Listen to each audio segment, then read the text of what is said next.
Good evening, everyone. Thanks for joining me in this video. I am making this video in the late evening of Tuesday, the 18th day of November 2025. This video you're about to watch happened today. It is a chilling live stream moment from Christ Apostolic Church in Eruku town in Kwara State. Kwara State is a jihadist ravaged state in Nigeria. It is in the southwest, close to the middle belt of Nigeria. These jihadists have been on rampage there. Their purpose is that they don't want Western education. They don't want any other religion. They just want Sharia. Now, watch the moment people were worshiping their God. These jihadists invaded the church and look at what they did.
Oh, no. Oh, wow.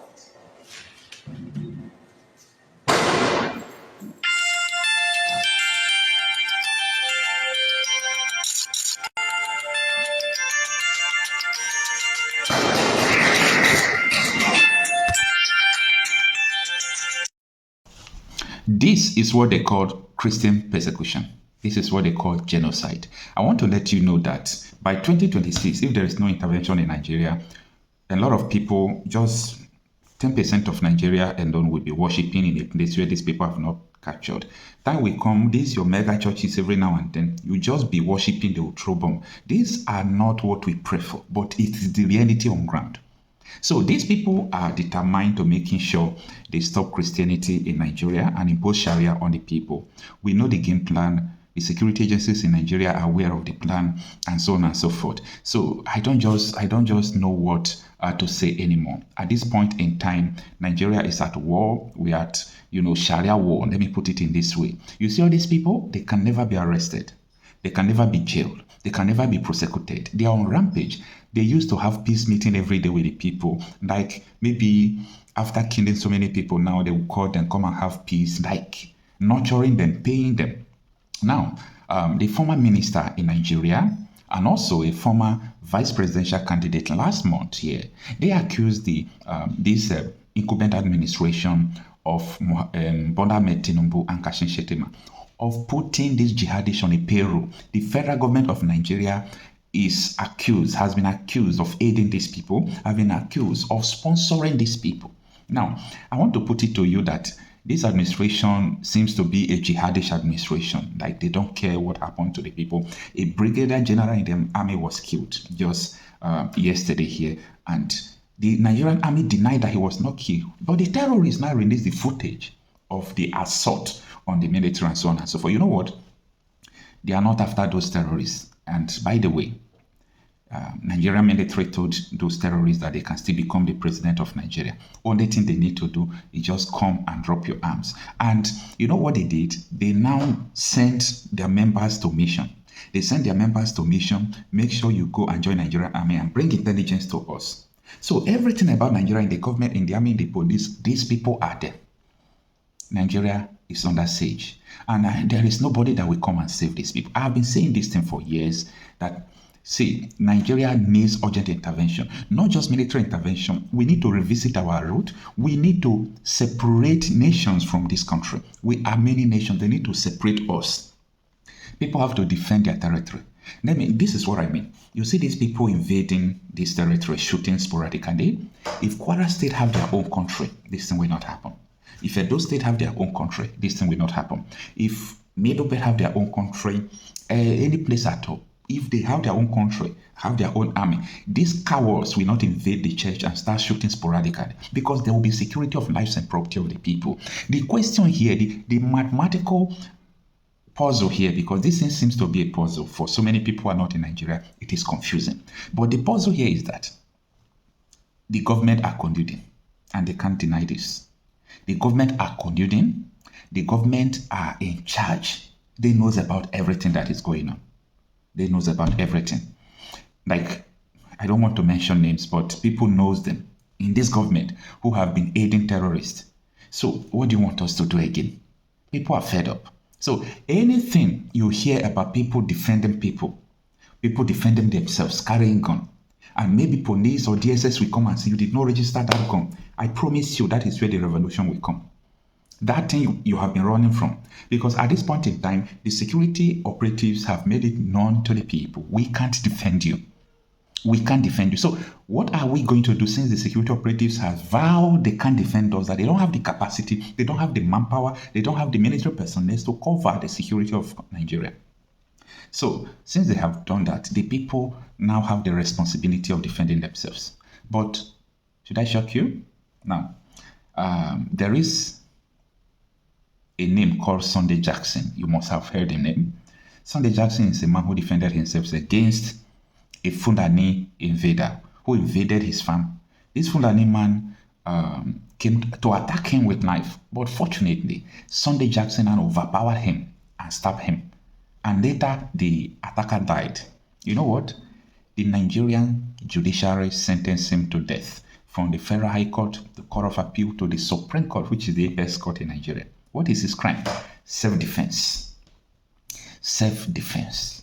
And he did not, he used attacker's weapon to kill the attacker. They sentenced him to death. So we understand that if you attack these people shooting in the church now, if you attack them, the government will still come and attack you. The government will still come and fight you. That is what we are seeing in Nigeria, but we are not going to care again. Okay? If you see people coming to shoot you, shoot them back. Own gun and shoot them back. Because this thing is out of hand. It is time for revolution. It is time for uprising. People cannot continue to die like this. Nobody, no police, no DSS, no government officials will open his dirty mouth and say, why did you say so? Or why did you do that? That very day, they will know that it is once anybody or everybody will die. It's just once. Everybody will die once, not twice. So nobody have the right again to tell people not to carry gun in Nigeria to defend themselves. For me, I'm resolute about that. People should do whatever you can to defend yourself. And let me make it clear to you. You have the right to live. You have the right to live. Nobody have the right to take away your life.